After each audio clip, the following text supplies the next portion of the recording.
বিড়ালের প্রসব হবে, বাচ্চা দেবে। বিড়াল তখন ঘরের মধ্যে পেরেশান হয়ে ঘুরতে থাকে, একটা নিরাপদ জায়গা খোঁজে।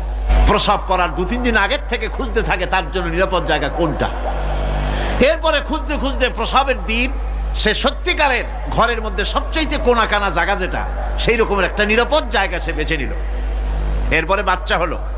বাচ্চা হওয়ার পর এই বাচ্চার উপরে কেউ যেন আক্রমণ না করে, শত্রু যেন তার জায়গাটিতে না আসে, এই জন্য বাচ্চাটার ওর তো হাত দিয়ে মায়ের মতো কোলে নিতে পারে না, সে আস্তে করে ঘাটটা কামড়ায় ধরে যাতে করে বাচ্চা ব্যথা না পায়।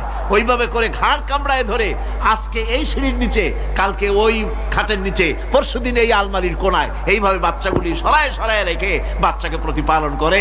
এই বিড়ালের হেদায়েত দিলটা কে? যিনি দিলেন তার নাম রব, তিনি হচ্ছেন রব্বুল আলামিন। সন্তান প্রতিপালনের ব্যবস্থা শুধু দুনিয়ার মানুষকেই দেন নাই, প্রাণী জগৎকেও দিয়েছেন। সুবহানাল্লাহ।